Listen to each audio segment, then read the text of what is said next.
Kar lepo še enkrat pozdravljeni, na to, da ste se vi že pripravili s svojimi aparati in lepo pozdravljam naše sogovornike.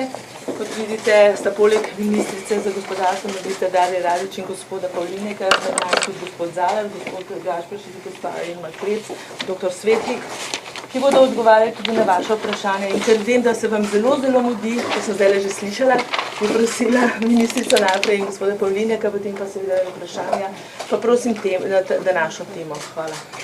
Ja, dober dan, lepo pozdravljeni, pa iskreno opravičilo za zamudo. So pač pogovori trajali malo dalj, kot smo planirali, vendar jaz mislim, da smo bili uspešni in zaradi tega upam, da boste tudi vi oprostili to zamudo. Skratka, mogoče za uvod, če dovolite, gospod Pavlinek, samo povem, da smo na pobudo Obrtne zbornice Slovenije danes sklicali sestanek med Obrtno zbornico Slovenije in pristojnimi ministri vlade, na katerem smo obravnavali nekaj, kako naj rečem, akutnih problemov ali pa zahtev Obrtne zbornice Slovenije, za katere pač Obrtna zbornica kot predstavnica obrtnikov smatra, da jih je potrebno nujno rešiti. Seveda smo se na samem sestanku dotaknili pravzaprav vseh zahtev slovenske obrti in podjetništva, ki jo vsako leto pripravlja Obrtna zbornica Slovenije. V tem okviru smo nekje ocenili, tudi na ministrstvih smo pripravili pregled, da kljub temu, da seveda vse stvari še niso narejene, v tem času vlada je kar nekaj postorila tudi in tudi izpolnila kar nekaj zahtev Obrtne zbornice Slovenije. In sicer imam to zapisano, med vsemi zahtevami 93 jih je bilo, je 13 oziroma 15 zahtev izpolnjenih, preveč papirjev, 43 zahtev je, 38 zahtev je v teku, je v izvajanju oziroma v pripravi. Skratka, skupaj lahko ocenjujemo, da več kot polovica zahtev, ki so zabeležene v knjižici, se nekje izvaja. 13 zahtev je takih, ki jih vlada po tehtnem premisleku žal ne more uresničiti, 27 je pa takih, ki še niso začela pripravljati in jih bomo še pripravili v naslednjih 2 letih. Vendar, na tej podlagi seveda smo ocenili, da nekaj ukrepov je bilo izvedenih, tudi vlada je z vrsto ukrepov tako na področju socialne varnosti, kot tudi spodbujanje razvojnih aktivnosti z spremembo zakonodaje in z drugimi inštrumenti nekaj stvari pa le naredila na področju obrtništva. Na današnjem sestanku pa so bila izpostavljena in o tem smo se največ pogovarjali tista ključna vprašanja in stvari, ki jih je potrebno urediti. Na prvem mestu zagotovo plačilna nedisciplina kot eden od velikih problemov slovenskega gospodarstva nasploh. Z tega vidika zahteva Obrtne zbornice Slovenije, da država še kaj poskuša narediti, da se to področje čimprej uredi upravičena. No in na tem področju tudi že takoj reakcija Ministrstva za finance, ki je pravzaprav že pred samim posredovanjem zahtev Obrtne zbornice Slovenije že predložila tudi oziroma pripravila zakon o preprečevanju plačilne nediscipline na podlagi evropske direktive, ki jo je Evropska komisija sprejela v ta namen, zakon, v katerem je predviden tudi obvezni pobod obveznosti. V primeru zamujanja s plačili bo predvidoma vlada obravnavala januarja in to pomeni, da v parih mesecih bo ta zakon pravzaprav lahko sprejet. Na področju plačilne nediscipline potem še druga zadeva, ki je zelo pomembna, in sicer sprememba zakona o javnem naročanju v delu, ki se nanaša na neposredna plačila podizvajalcem. Tudi tu smo ugotovili, da določeni premiki so bili narejeni, določene izboljšave zakona o javnih naročilih že narejene, vendar kljub temu ne, še vedno obstaja nek prostor, kjer bi lahko določene izboljšave še naredili, ni nujno samo spremembo zakona o javnem naročanju, lahko tudi z, bomo rekli, doslednim uporabo plačil zavarovanja, tudi plačil zavarovanja plačil podizvajalcev v obliki menic ali pa izdajanja bančnih ali pa predlaganja bančnih zavarovanj strani glavnega izvajalca posameznih poslov. Vsaj država lahko to v primeru svojih poslov lahko že zdaj uveljavlja. Skratka, na področju plačilne nediscipline lahko danes ugotovimo, da kar nekaj zahtev bo lahko v sorazmerno kratkem času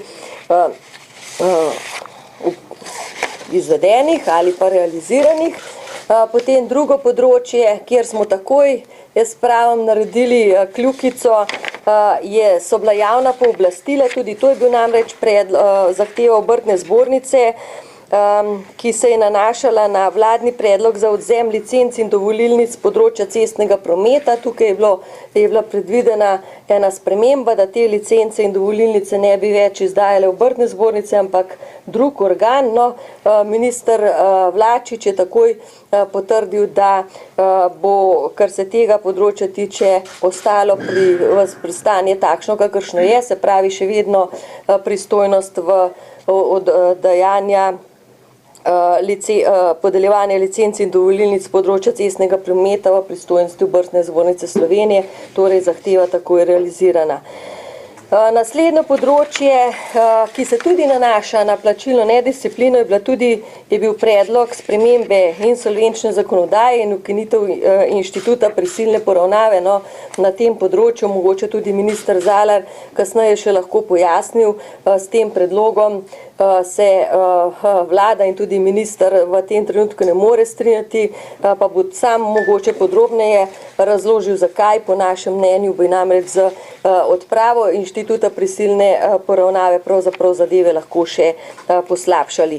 Tretje področje, zelo pomembno, področje delovne zakonodaje. Tudi na tem področju je minister Svetlik predstavil ukrepe in predvidene aktivnosti. Povedal je, da bosta dva zakona, in sicer zakon o delovnih razmerjih in zakon o odpravninskem skladu, da se pripravljata in bosta predložena oziroma naj bi bila po načrtu sprejeta na vladi do poletja tega leta. Kar potem, da še kaj ne pozabim, pa mogoče me še potem gospod Pavlinek popravil. Kar se tiče pokojninske zakonodaje, smo pravzaprav ugotovili, da na tem področju večjih odprtih vprašanj z tega vidika ni več. Pomembno področje siva ekonomija, tudi na tem področju veste, da je bil že sprejet zakon o preprečevanju dela na črno. Vlada ga je sprejela par tednov nazaj, oziroma prejšnji teden, in bo kmalu v parlamentu. Seveda smo vsi skupaj ugotovili, da to ni dovolj, da je siva ekonomija trd oreh, ki se ga je treba lotiti sistematično, ki bo seveda zahteval tudi nekaj več časa, zato tudi ustanovljena delovna skupina na Ministrstvu za gospodarstvo, medresorska, v katero bomo povabili tudi predstavnike Obrtne zbornice Slovenije in skupaj poskušali najti nekaj najboljših ukrepov za saj zmanjšanje sive ekonomije, ki zagotovo je velik problem v Sloveniji, pa tudi v ostalih državah. Skratka, zaključek, da na področju plačilne nediscipline, na področju javnih pooblastil v cestnem prometu in pokojninske zakonodaje lahko rečemo, da smo že zdaj dosegli en napredek.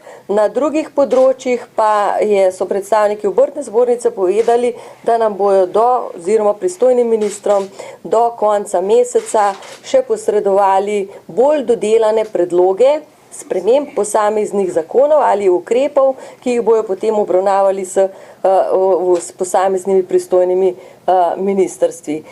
Če lahko majhen v šali rečem, Ministrstvo za gospodarstvo v tem primeru igra samo vlogo koordinatorja, in to tudi kaže na širino ali pa na vpetost gospodarskega sektorja, pravzaprav na področje delovanja vseh ostalih ministrstv. Dogovorili smo se tudi, da pri vseh nadaljnjih ukrepih, pri vseh zahtevah, pri oblikovanju zakonodaje v delovne skupine, ki bodo oblikovane za pripravo posameznih rešitev, bodisi zakonov, drugih aktov ali programov, vključimo tudi predstavnike Obrtne zbornice Slovenije, ki nam bojo svojim znanjem, izkušnjami, praktičnimi lahko pomagali pri oblikovanju optimalnih rešitev. Toliko, skratka, še moj vtis, sem sama z sestankom zadovoljna, za zaključki sestanka zadovoljna. Jaz mislim, da je bil to en pomemben korak naprej narejen in pričakujem, da tudi na podlagi še potem dvostranskih pogovorov s posameznimi ministrstvi bomo tudi na tem področju kakšno rešitev sprejeli hitreje, kot bi drugače sicer tudi jo. Hvala. Pa prosim, gospod Pavlinek še. Hvala, tudi lep pozdrav v imenu Obrtno-podjetniške zbornice. Res, da smo malo mogoče na grobi način, ampak zahtevali smo nujni sestanek z ministri, ki se je danes tudi odvijal. Prišli smo pa z argumentom, da je 10 000 obrtnih podjetij prenehalo svojo dejavnost v zadnjih 2 letih in seveda, da je zatem tudi ostalo na cesti nekako okrog 35 000 zaposlenih. Res, da so se nekateri prezaposlili, vendar to je dejstvo, da je treba nekaj narediti, da ta segment gospodarstva, to je obrt in malo podjetništvo, da je to en temelj slovenskega gospodarstva, ki temelji na lastnih podjetij, na lastninskih podjetij in na podjetjih, ki imajo perspektivo, rastejo in nastopajo tudi na globalnem trgu. Moram povedati, da je največji problem letos in kako tudi že lani in problem, ki ga pričakujem tudi naslednje leto, gradbeništvo. V gradbeništvu je vpeto 160 000 obrtnih podjetij in tu je zaposlenih okrog 40 000 delavcev zaposlenih.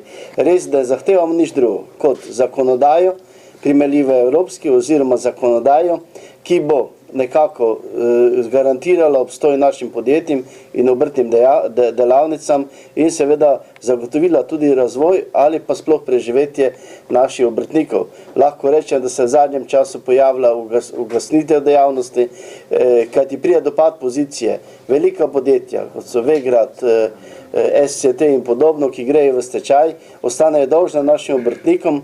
To pa pomeni, da obrtnik oziroma podjetje ne more delati naprej. To pa pomeni tudi, da je ogrožena njegova eksistenčna varnost njega in njegovih zaposlenih in seveda to pa pomeni tudi družinske katastrofe in prihaja tudi do samomorov. Zato je stvar res resna, res da je dosti zahtev bilo uresničenih, ampak na 3 zahteve, ki smo jih pa najbolj poudarjali, to je plačilna nedisciplina, siva ekonomija, delo na črno in seveda tudi delovna pravna zakonodaja je prišla mogoče tudi na naše ostre zahteve sedaj na vrsto. Kot smo slišali, stvari so v smeru plačilne nediscipline obetavne, da so stvari tudi z drugega področja, tudi zakon o delu na črno in sivi ekonomiji nekako v proceduri, da pa treba odpreti še delovno pravno zakonodajo in jo prilagoditi evropske, tako da bomo lahko enakopravno z enakimi pogoji nastopali na evropskem trgu, kajti le smo država, evropska država in seveda konkurence iz Evrope prihaja, mi pa seveda tudi nastopamo na globalnih trgih. Zato zahtevamo samo res, da se do konca meseca januarja stvari obelodanijo, da skupaj v skupinah rešujemo probleme, kajti na Obrtno-podjetniški zbornici imamo dober strokoven kader, imamo tudi izdelane simulacije in seveda, da najdemo skupne rešitve za te 3 pereče probleme in probamo rešiti eksistenco podjetij, kajti dnevno propadajo naša podjetja, ki so praktično tudi naš ponos, ki je znanje, domače znanje, zaposlujemo domače ljudi, izkoristiti moramo dobro delovno silo v Sloveniji, ki jo marsikdo pogreša v svetu, tudi znanje in fleksibilnost naših podjetij, zato smatramo tudi in danes smo nekako videli, da je tudi vladi in ministrom nekako res interes, da rešimo še te najbolj pereče probleme in prepričan sem, da bomo našli nekako skupni jezik, kajti zahteve naših obrtnikov so res rigorozne, ljudje so na robu preživetja in seveda, če ne moreš nič zgubiti, tudi marsikaj lahko riskiraš. Hvala lepa. Zdaj pa predlagam, če bi mogoče minister Zalar, kot je predlagala ministrica, če se strinjate. Mogoče prav zaradi tega, ker to je edini tak ukrep, ki ni sprejemljiv. Jaz bi najprej rad poudaril to, da kolikor se to nanaša na Ministrstvo za pravosodje, je bilo v zadnjih 2 letih sodelovanje z Obrtno-podjetniško zbornico izredno korektno. Rezultat tega sodelovanja je med drugim tudi pomembna sprememba zakona o izvršbi in pomembna sprememba insolvenčnega zakona. Obrtno-podjetniška zbornica je tu konstruktivno predlagala vrsto dobrih predlogov, ki so bili tudi upoštevani. To se ne nazadnje manifestiralo tudi v tem, da je Državni zbor zakon o izvršbi sprejel brez glasu proti, kar se pri nas ne zgodi prav pogosto. Kasneje, po uveljavitvi obeh navedenih novel zakonov, je zbornica dala še en predlog, ki pa je dokaj radikalen in se nanaša na to, da ne bi enostavno ukinili inštitut prisilne poravnave. Mi smo že v sredini septembra zbornici obširno pojasnili, zakaj bi tak ukrep ne bil v interesu našega gospodarstva. Razlog je pravzaprav zelo preprost. Institut prisilne poravnave je namenjen temu, da upniki v tem postopku dosežejo ugodnejše pogoje za plačilo svojih terjatev, kot pa bi jih, če bi šel dolžnik v stečaj. In to je tudi glavna procesna predpostavka, ki jo mora upoštevati sodišče, ko odloča o tem, ali bo dovolilo prisilno poravnavo ali ne. Poleg tega seveda, da je dolžnik insolventen in poleg tega, da mora dolžnik izkazati, da bi finančno prestrukturiranje omogočilo tako kratkoročno kot dolgoročno likvidnost dolžnika. To so temeljni pogoji, da do prisilne poravnave sploh lahko pride. Če ti pogoji niso izpolnjeni, je sodišče niti ne sme dovoliti. Ta presoja sodišča se opira na vrsto analiz, ki jih mora dolžnik predložiti, vključno z poročilom o finančnem poslovanju, pa revizijskim poročilom, ki mora biti seveda brez kakršnih koli pridržkov, pa načrtom finančnega prestrukturiranja, pa poročilom pooblaščenega ocenjevalca. Skratka, gre za inštitut, ki je namenjen temu, da če obstaja možnost, da upnik pride do boljšega poplačila kot v stečaju in če obstaja možnost, da dolžnik ohrani svojo dejavnost in postane ponovno likviden, potem seveda je dosti bolj smiselno, da ta institut upniki tudi uporabijo, kot pa da pride do stečaja, kjer bo pač poplačilo upnikov slabše. Tisto, kar je naša insolvenčna zakonodaja spremenila v primerjavi z prejšnjo, je to, da so sedaj upniki v enakopravnem položaju in to ne glede na to, kakšne so njihove terjatve. Tudi za najmanjše upnike, za simboličnimi zneski terjatev velja, da imajo recimo enaka pravna sredstva, enako pravico do ugovora zoper odločitev o prisilni poravnavi, kot recimo veliki upniki, kar so običajno recimo banke. Ni več možno torej, da bi dolžnik upnike strukturiral v posamezne razrede in potem posameznemu razredu, recimo obrtnikom kot upnikom ali bankam kot upnikom ali drugim večjim podjetjem kot upnikom ponujal različne pogoje. Te možnosti ni več. Pogoji morajo biti za vse enaki. Torej, v kakšnem roku in v kakšnem deležu lahko računajo na poplačilo terjatev. In zaradi vsega tega menimo, da ni smiselno razmišljati v tej smeri, da pride do ukinitve instituta prisilne poravnave. Je pa z zadnjo spremembo prišlo do ene pomembne spremembe, ki se nanaša na zaščito vseh upnikov, tudi malih upnikov, torej tudi obrtnikov in podjetnikov, samostojnih podjetnikov. In to je določba, ki je zapisana v 199a členu insolvenčnega zakona. Namreč, če lastniki niso pravočasno dokapitalizirali družbe in povzročili začetek postopka prisilne poravnave, potem je to podlaga za to, da izgubijo svoje lastniško upravičenja in jih prevzamejo lahko delničarji, torej tudi upniki ali zunanji investitorji, s tem, da bodi si konvertirajo svoje terjatve ali pa sami dokapitalizirajo družbo in s tem seveda prevzamejo pravzaprav družbo na ta način tudi pozdravijo in jo napravijo insolventno. Ta sprememba je relativno nova. V praksi funkcionira šele par mesecev. Danes sem dobil informacijo, da so prvi taki primeri že bili izvedeni in uspešno in računamo, da bi v prihodnje tudi pri nekaterih postopkih, ki so v teh dneh zelo aktualni, lahko prišli v poštev. Torej prav uporaba tega instituta po 199a členu tega zakona. Zato računamo, da tudi insolvenčna zakonodaja na ustrezen način varuje interese vseh upnikov. Hvala. Dovolite mi, da vprašam še druge sogovornike, če bi sami kaj izpostavili ali bi prišli na vprašanje. Izvolite, doktor Svetlika.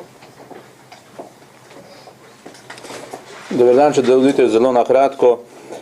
Začel bi tam, kjer je gospod Pavlinjak rekel, da se je približno 10 000 poslovalnic zaprlo v zadnjem obdobju. Hkrati bi dodal, da se je v zadnjih 2 do 3 letih samo z našimi subvencijami odprlo kakih 5000 poslovalnic novih SP-jev.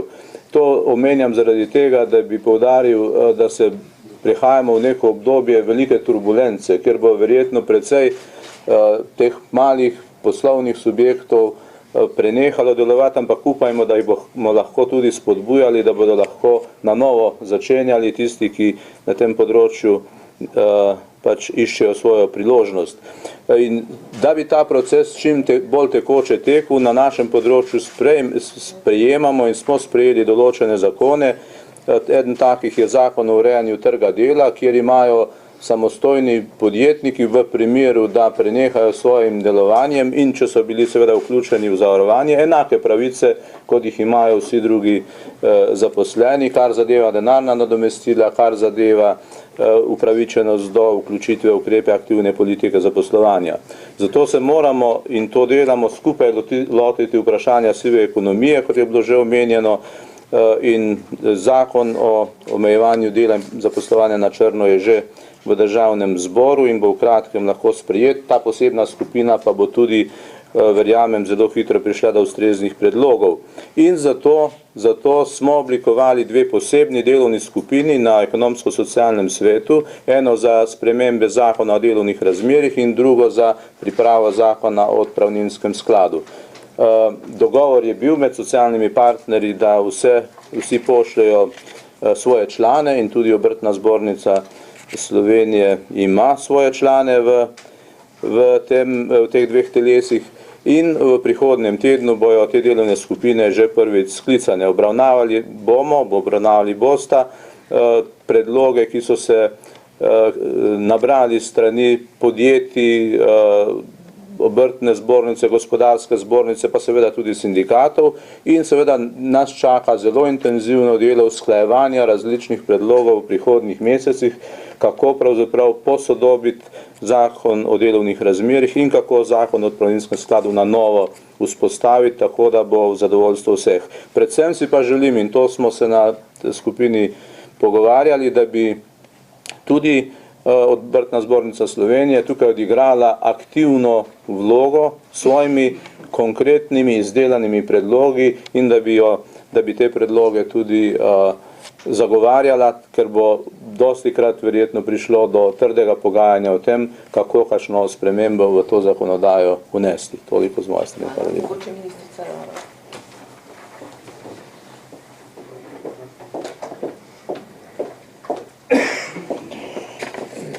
Hvala lepa, lep pozdrav vsem. Dejansko so predstavniki Obrtne zbornice v imenu ljudi, ki jih predstavljajo, podjetnikov, obrtnikov, že od prvega dne, ko je nastopila mandat ta vlada, naslovili paket 90 zahtev za odpravo administrativnih bremen, za razbremenitev in izboljšanje poslovnega okolja, kot so oni sami videli te ovire na poti za bolj prijazno poslovno okolje. Vlada je pripravila takoj ob začetku mandata odziv in sicer svoj program odprave 41 posamičnih ukrepov, ker je želela po vzoru debirokratizacije, ki jo izvaja Evropska komisija, dokončati program minus 25% bremen v zakonodaji do leta 2012 akcijski načrt za izvedbo tega postopka in seveda tudi akcijski načrt za prijazno okolje malim in srednjim podjetjem. Veseli me, da smo danes skupaj lahko ugotovili zadovoljstvo z izvajanjem teh ukrepov. Od 41 smo jih namreč realizirali 15, 21 se jih izvaja, pa samo 4 konkretne mogoče, da se bo vedelo. Od leta 2007 se čaka na vzpostavitev sistema centralnega davčnega knjigovodstva, torej zagotoviti plačevanje davkov in prispevkov na enem računu. Ministrstvo za finance bo v letu 2011 realizacijo 14 različnih plačilnih nalogov odpravilo in zagotovilo plačilo na enem mestu. Torej od 2007-2011 realizacijo tega ukrepa bo. Tudi preko sistema e-davki lahko podjetniki pridobijo informacijo o plačanih prispevkih in davkih za zaposlene delavce. Prej je bilo potrebno dati pisno vlogo in 60 dni čakati na ta odgovor.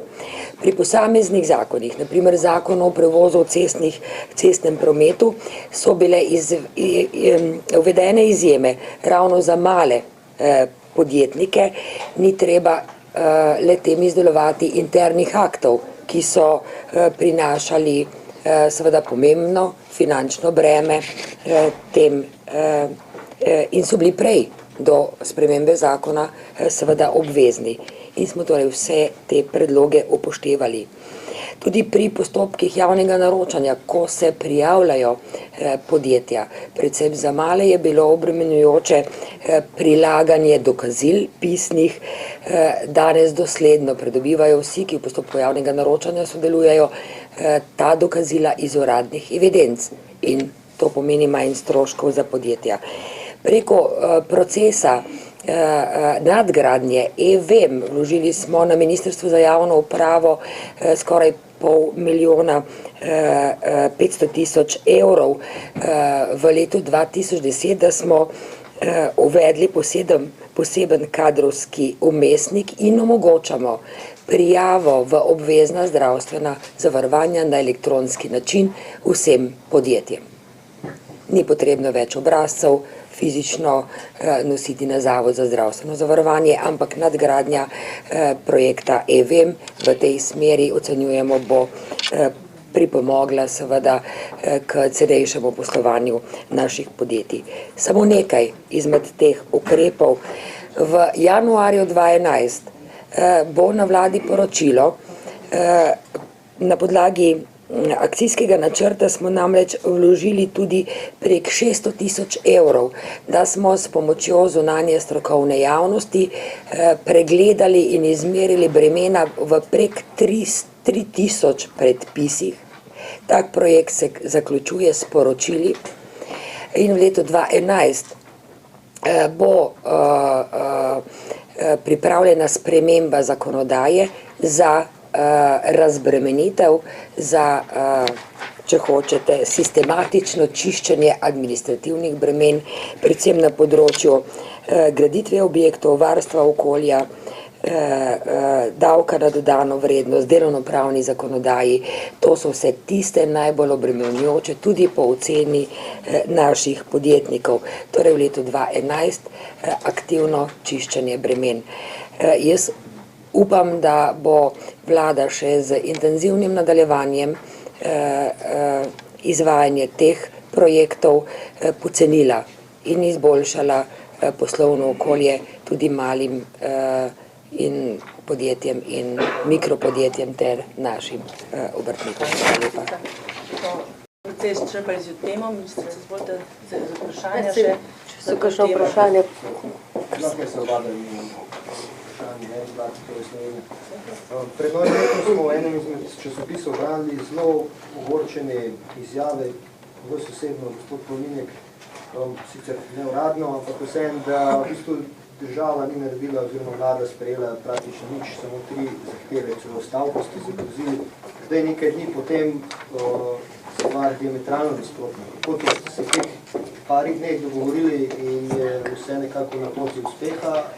Zakaj ste takrat smo lahko prebirali tako ogorčeni za tudi vašo oceno vsega tega? Moram povedati, da smo mi opozarjali striktno na teh 3 do 5 zahtev. 2 nista tako katastrofalni, vendar opozarjali smo na plačilno nedisciplino. Če bi vzeli te 3, oziroma želim povedati to, da so te 3 najbolj pereče in da če se to ne bi danes reševalo, potem lahko drugo vse skupaj rečemo, da je manjšega pomena. Te 3 so najbolj bistvenega, te 3 so življenjsko bistvenega, pa ne samo za malo gospodarstvo, mislim, da tudi za vse gospodarstvo v Sloveniji, ki pošteno dela in želi tudi svoje stvari imeti ali poplačane, ali ne imeti konkurenco iz tistih, ki so na zavod za poslovanje in podobno. Želeli smo samo skupni sestanek, to je ta, do katerega je danes prišlo, in izmenjati mnenje in dobiti zagotovila, ali resno vlada razmišlja zabresti v te stvari in resno tudi te stvari rešiti. Danes upam, da smo en del tega napravili, vendar obrtniki, dokler ne vidimo, ne verjamemo, in prepričan sem, da nas bodo presenetili z tem, da bomo na koncu le ta pereči problem, plačilne nediscipline, ki ga leta in leta prepisujemo v naše zahteve, tudi enkrat rešili v tem smislu, da bo Slovenija pravna država in da bo v Sloveniji tudi nekšno zagotovilo, da lahko mirno delaš oziroma nekomu tudi zaupaš in boš potem dobil tudi plačan. No, če lahko samo odziv, dejstvo je, da živimo v izredno težkih pogojih, vsi skupaj. Ne. In jaz sem prepričana, da si vsi skupaj prizadevamo vsak na svoj način k reševanju zadev. Ne, ker pa se zadeve ne rešujejo tako hitre, ker se situacija ne izboljšuje tako hitro, kot bi si vsi skupaj želeli. Seveda včasih pridemo v situacijo, ko imamo občutek, da se nič ne premakne, da se nič ni naredilo in da nobeden nič ne dela. A v resnici se pravzaprav vsi trudimo, da bi nekaj naredili in spremenili in obrnili situacijo v pozitivno smer. Moram reči, da tudi jaz sem bila, če sem čisto odkrita, ne, presenečena nad tistim tonom zahteve obrtne zbornice, da je treba takoj začeti z reševanjem zadev, ker dejansko si dobil človek občutek, kot da nič ni bilo narejenega. No, ampak na drugi strani me je pa to spodbudilo, da so moji kolegi in tudi na Ministrstvu za gospodarstvo in tudi drugi kolegi pa pripravili pregled, kaj vse je bilo narejeno. Ne.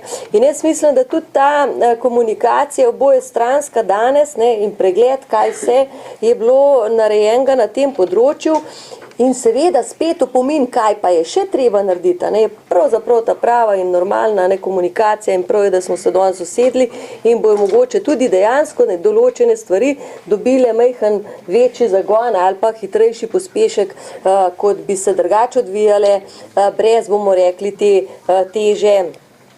teže, pa ne bomo rekli zahteve, meni se to tako grozen zdi, ampak dodatne spodbude, ne, ali pa pojasnila strani obrtne zbornice. Vseeno so tu predstavniki obrtnikov, ki so dnevno na trgu in se srečujejo s stanjem, ne, da so nam pravzaprav povedali, kaj pa zdaj tisto urgentno, kar je treba pa čisto takoj urejati, ne, ker so zadeve že pregorevajo. In tu absolutno sem se tudi sama takoj strinjala za sogovorniki, da plačilna disciplina je zagotovo področje, ne, ki je hud problem in je treba nekaj na tem področju narediti. No.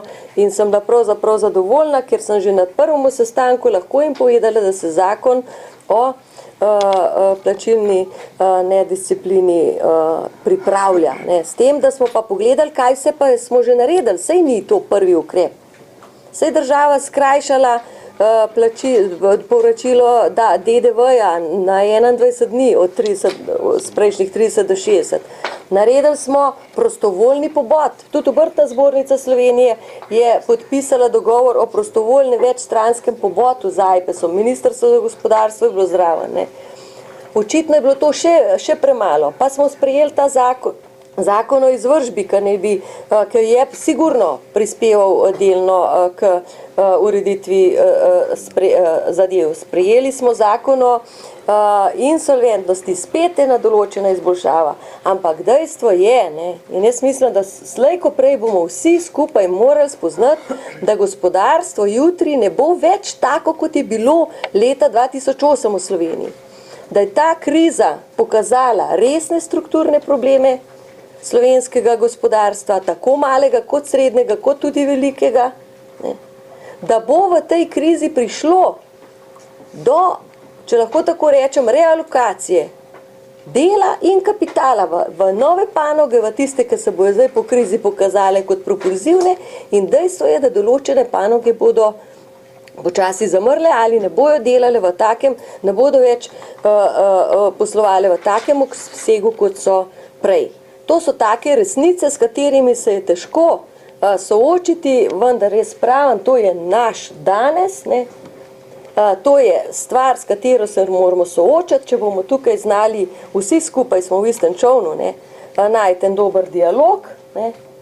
Vi z praktičnimi izkušnjami, ki jih imate na trgu, mi z ukrepi in sistemskimi možnosti, ki jih poznajo in ki jih lahko naredimo, samo na ta način bomo išli iz te situacije. Zato mogoče res kar reden dialog med obema inštitucijama, pa ne samo tema dvema, več kot dobrodošel. Hvala, ministra. Še vprašanje na to temo? Lana Dakič, Finance. Jaz bom vprašanje za ministra Zalarja, glede instrumentov zakonodaje. Zanima me, zakaj se pri prisilni poravnavi ne omeji višine odstotka na recimo 80% poplačila. Pa potem, zakaj ni nekih konkretnih kazni, če poslovodstvo ne razglasi insolventnosti? In pa kdaj se nam obeta nova novela tega zakona?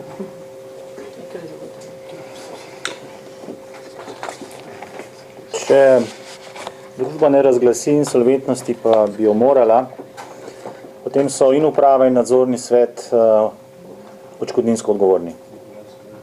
Torej, mi imamo sistem, ki kaznuje tiste, ki ne storijo tistega, kar so po zakonu dolžni.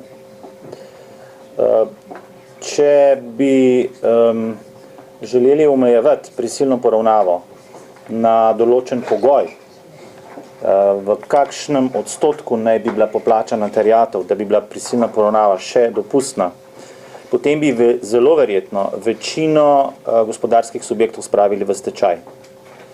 V pogojih stečaja pa bi potem seveda upniki bili v slabšem položaju v primerjavi s tistim, v katerem so danes, če upoštevamo, da mora danes biti izpolnjen pogoj, da bo poplačilo upnika v postopku prisilne poravnave ugodnejše, kot pa bi bilo v stečaju.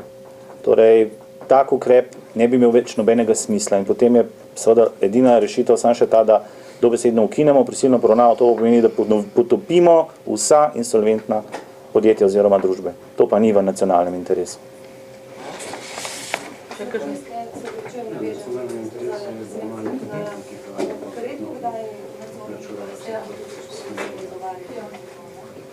Ja, seveda, nekdo mora vložiti tožbo zoper njih.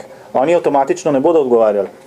Nekdo mora vložiti tožbo zoper njih in seveda na osnovi tega sodišče potem presodi, če bi se tej svoje odškodninske odgovornosti upirali. Brez tožnika pa seveda ni sodnika. Načeloma ponovno se potem to še tega ne zgodi, ker nekako upniki ne tožijo. Ja, to pa je zdaj drugo vprašanje, zakaj se ne odločijo za tako tožbo. Sej ni nujno, da so to samo upniki, se to lahko še kdo drug, ki ima pravni interes. Ne? Da pa bo ta nova, se kje obita nova ta novela? Se smo ravno kar dobili. Sej velja šele 3 mesece, dobre. Dajmo ji čas, da polno zaživi. In kot sem prej omenil, ena velika dodana vrednost te novele po naši oceni je ta 199a člen. In prav zdaj, v prihajajočih postopkih prisilnih poravnav, nekateri zelo odmevni, od njih pišete vsak dan, bi lahko bili izpeljani z uporabo tega določila. Če se bodo seveda vsi tisti, ki imajo interes, odločili za kaj takega.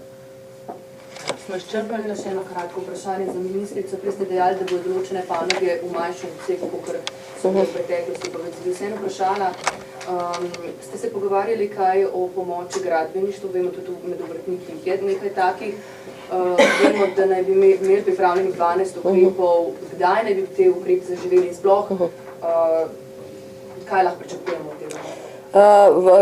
Vladni ukrepi oziroma informacijo o možnih ukrepih za posebno pomoč gradbeništvu bo obravnavana na seji vlade v četrtek. No, ugotavljamo, da pravzaprav je na tistem spisku ukrepov, ki smo ga imeli na začetku, vedno manj ukrepov še predvidenih, ker se je v tem času nekaj zakonov in nekaj stvari že dogodilo, tako da so pravzaprav realizirani in bomo samo napisali, da so že prispevali k temu. Gradbeništvo zagotovo je sektor, tako kot ste rekla, ki zagotovo ne bo v bližnji prihodnosti in po mojem tudi v daljni prihodnosti več v Sloveniji v takšnem obsegu, kot je bil v zadnjih 4 letih, ne, pa zdaj že majčkan več. Ne. To je enostavno dejstvo. Ne. In mi lahko pomagamo gradbenemu sektorju predvsem na ta način, da zaženemo investicije. Nisem povedala nič novega, to je pač tisto, kjer lahko najbolj konkretno ne pomagamo gradbenemu sektorju. Ne. In tudi na tem področju, to pa smo danes tudi se pogovarjali, ne, za naslednje leto pa načrtujemo kar nekaj investicij, recimo v obnovo domov za ostarele, tudi na Ministrstvu za gospodarstvo imamo kar precej sredstev namenjenih za energetsko sanacijo javnih stavb. Ne, lani smo z bolnicami začeli, 52 milijonov letos bomo z srednjimi šolami, tudi na področju visokega šolstva, univerze pripravljajo na podobni ukrepi. Okna, menjava oken, ukrep, ki se izvaja preko ekološkega sklada, ne, je zelo lepo pokazal, da s takimi ukrepi ne, lahko pomembno prispevaš k ohranjanju enih določenega segmenta podjetja. Ne. No in s temi ukrepi bomo po mojem pomagali predvsem tistim segmentu gradbenih podjetij, ki so manjšega obsega, se pravi, ki sodijo med mala in srednja podjetja. In teh investicij bo kar nekaj. Če pa bo šlo vse tako, kot je zdaj načrtovano, če bo tudi Ministrstvo za okolje in prostor lahko pravočasno pripravilo ustrezne prostorske dokumente, pa lahko že naslednje leto pričakujemo tudi več investicij na področju cestne in železniške infrastrukture. Enako lahko rečem tudi za področje energetike. Tudi tam je en državni prostorski načrt za eno investicijo pravzaprav že pripravljen in lahko drugo leto začnemo z investicijo, ostali pa so v pripravi, ne, pa recimo bi bili lahko tudi gotovi v naslednjem letu. Ne. To je tisto ključno in še ena stvar ne, za slovensko gradbeništvo, ki je pomembna po mojem mnenju, pa internacionalizacija. Ne. Slovenski gradbeniki znajo delati, tudi tam mali znajo delati, kakovostno lahko znajo delati in jaz veliko priložnost za njih ne, vidim tudi v tujini. Pa ni treba hoditi prav ne vem kako daleč. Ne. Vsi vemo, da začne veljati zdajle direktiva o prostem upravljanju storitev. Ne.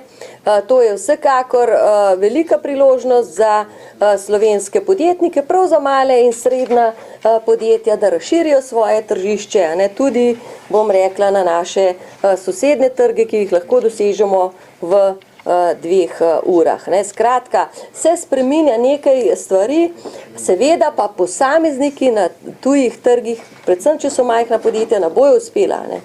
In zato še enkrat ta poziv ne, tudi gradbenim podjetjem, ki ga ponavljam že nekaj časa, ne, če želite uspeti v poslu, tudi v tujini, se morate organizirati v konzorcije. Zelo priporočljivo bi bilo, če bi si dobili tudi kakšno dobro inženirsko firmo, inženiring firmo, ki bi pomagala pripravljati te posle in delati te posle. Tako delajo vse ostale države, v katerih je gradbeništvo dobro razvito in ne vidim razloga, da te formule ne bi uporabili tudi pri nas. Ne. Včasih se da narediti tudi kaj brez konkretne državne pomoči. Zdaj me zanima so še kakšno vprašanje na to Ja, temo? jaz imam eno vprašanje, če bi lahko gospod predsednik upravnega odbora Obrtne zbornice mogoče še on komentiral, glede na to, da je tudi on tukaj, da sem prepričana, da je kot predstavnik obrtnikov tudi en glas njihov, ne, in tako strpno, kot je ta razprava danes potekala, se najbrž oni danes doma ne počutijo.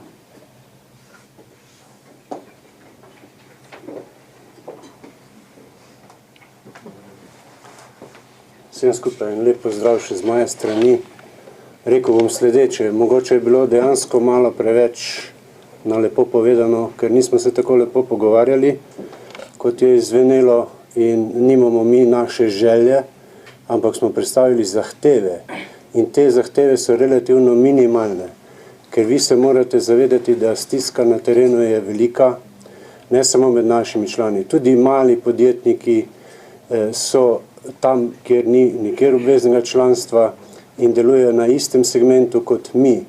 Samo za primer bi vam povedal, vi gospod iz nacionalne televizije, če bi ne imeli službe na RTV-ju in bi prišli danes s svojim kamermanom, pa sam v svoji osebi naredili intervju in ga prodali RTV-ju, pa niste prijavili tega, delate na sivem področju, ne? In to se pri nas dogaja. Če ste slišali podatek, cirka 10 000 obrtnikov in podjetnikov je ostalo v 2 letih na cesti, torej so dali obrt stran, so zaprli svoja vrata in vsi ti so danes na področju sive ekonomije. In to področje je še kako krepko veliko brezno te države, ki ne zna pobrati denarja iz njega. Na tem segmentu se vrti 10 milijard realnih evrov, realnih denarja, gotovine. Pa vam ne bom našteval, ker tu so skoraj ni področje, kjer se ne posluje z gotovino in kjer se ne izstavlja računov, odnosno se ne popira tega denarja. Res pa je, da mi tu predlagamo to varianto, samo treba je najti formulo, kako to dejaniti. Brez nič ni nič. Država bo mogla nekaj za to dati, da bomo zopet zbirali račune. To je dejstvo in s tem bomo prisilili vse tiste, ki delajo na tem segmentu, da se bojo začeli drugače obnašati. To je naš veliki moto, ki zaenkrat na verbalnem področju ima podporo, drugače pa nima. Kar pa se tiče insolvenčne zakonodaje in izvršbe, tu pa absolutno nismo najdli stičnih točk, ker smatramo, da prisilna poravnava je zakonita kraja imetja malim podjetjem in malim SP-jem, odnosno obrtnikom. In dokler bo to tako veljavi, kljub temu, da je minister lepo razlagal zadeve, v praksi to izgleda tako, da v tem primeru in v drugem, če pride do stečaja, se vsi obrišemo pod nosom. Ker če dobiš, kot se ponuja primer, ki ga imate zdaj vsak dan na medijih, v 5 letih 1/3, v 5 letih, 10 letih polovico, da je to prisilna poravnava. Kaj je tega denarja ostalo? Vi pa živite vsak dan in morate plačevati svoje delavce vsak dan. Torej, za mene to ni inštitut reševanja problema, za naprej, za nazaj ga tak ne moremo imeti. Ker za nazaj je, kar je, ampak za bodočnost je pa to veliki problem. In tudi drugi problemi, ki so še odprti in ki smo jih izpostavili, sploh zakon o delovnih razmerjih, je še vedno tabula rasa in še vedno imamo, nekdo pravi partizanskega, nekdo pravi socialističnega. Jaz pa povem, da v času socializma sem se krepko obadal z njim in ta zakon o delovnih razmerjih daleč ni bil tako ugoden in tako prijazen do delojemalcev, kot je danes. Niti podrazno. Pa bi lahko pobrskali kje, pa poiskali stare zadeve, pa jih primerjali z današnjim, pa bi videli, da to ni res. Mi imamo tukaj svoje predloge, jih bomo dostavili in zahtevamo, da se te zadeve udejanijo v najkrajšem možnem času. Tisto, kar ste pa vprašali okoli napovedi nekih dogodkov, pa gospodje, te stvari so še vedno odprte, niso bile umaknjene in nikoli ne bojo. Dokler teh minimalnih pogojev ne bomo dosegli zaradi tega, ker ne zahtevamo denarja od države, ampak zahtevamo prijazno delovno okolje, ki nam bo dalo jasne odgovore, kako jutri, po jutrišnjem drugo leto in čez 2 leti naprej, da bomo vedeli, kaj na določenem segmentu lahko pričakujemo in kaj imamo od te zakonodaje. Na davčnem, na dohodninskem, na vseh ostalih področjih. Samo to in nič več. Hvala lepa. Hvala. Če ni več vprašanj, bi počasi zaključil to današnjo novinarsko konferenco, ker sem imela občutek, da se nam vsem mudi. Ministrica, imate vi še kakšno zaključno besedo? No ja, mogoče, če sem že začela, jaz si bom sposodila besede ministra Svetlika, ki jih izrekel na današnjem sestanku. Zakon o delovnih razmerjih je bil leta 2007 usklajen z vsemi socialnimi partnerji. Tako da je treba na te stvari gledati tudi tako. V času najhujše gospodarske krize, v zadnjih ne vem koliko letih ali desetletjih, je pa tudi nerealno pričakovati, da bo pa ta vlada pa čisto vse zahteve in uresničila vseh gospodarskih subjektov, ki delujejo v tej državi. Zato smo se tudi odločili in to je bila tudi moja sugestija danes, da se koncentriramo na tiste probleme, ki so največji in s katerimi lahko v relativno kratkem času prispevamo k temu, da se situacija umiri. Pa še nekaj glede tega, glede besede, ki jo nobeden ne želi izreči, se pravi zahteve stavka ali ne vem kaj še, državljanska nepokorščina. Jaz mislim, da v tej državi treba nehati groziti en drugmu, da bomo veliko bolj uspešni, če si začnemo en drugmu pomagati, pri iskanju najboljših rešitev. Verjemite, da nobeden v tej vladi in tudi v drugih inštitucijah ni tukaj zato, da bi preprečeval, da bi se zadeve izboljševale, ampak si vsi prizadevamo iskati optimalne rešitve za izhod iz te krize, ki pa je res huda. Ampak z grožnjami enkrat enih, enkrat drugih ne bomo naredili nič. S sodelovanjem pa ja. Pa tripartitno sodelovanje imamo v tej državi, ja, to je bilo tudi danes parkrat zapostavljeno. V tej državi socialni dialog vodijo 3 partnerji, delodajalci, sindikati in pa vlada. In rešitve, vse zakonske morajo biti sprejete v tem dialogu. Kot pa veste, je pa ta dialog tudi v teh časih precej omejen in tudi na tem področju bomo uspešnejši, če se bomo znali drugače pogovarjati. In verjemite, tudi zaradi tega marsikateri vladni predlog, zaradi socialnega dialoga oziroma zaradi nezmožnosti najti kompromisa med vsemi 3 socialnimi partnerji, marsikateri vladni predlog še ni bil sprejet. Prav zakon o delovnih razmerjih, slamnata podjetja, dovolj, minister, da to povem, ker smo bili mi tudi zelo zainteresirani, da se to sprejme. Veste, da smo imeli spomladi debato okrog slamnatih podjetij, okrog odpuščanja delavcev preko slamnatih podjetij. Rešitev je bila zelo enostavna. Sprememba 73. člena zakona o delovnih razmerjih, s katerim bi se podaljšal čas, s katerim prevzema mama, podjetje mama, odgovornost do delavcev v podjetju hčera. Predlog je bil pripravljen strani Ministrstva za delo, družino in socialne zadeve, ampak na ekonomsko-socialnem odboru je bil ta predlog zavrnjen strani obeh ostalih socialnih partnerjev. Potem pa razumite, če morete. Na ta način se pač rešitev ne da sprejemati in zato naš apel naprej je: sodelujmo, pa bomo kaj naredili v pozitivno smer. Z grožnjami zagotovo ne bomo premaknili tega voza naprej, v smer, ki si jo želimo. Hvala vsem sogovornikom, hvala vam, ki ste prišli. Tema je bila očitno zanimiva. Zdaj smo zdaj do prihodnič. Ministrica, tle je še moram dati roko. Tako se tako, da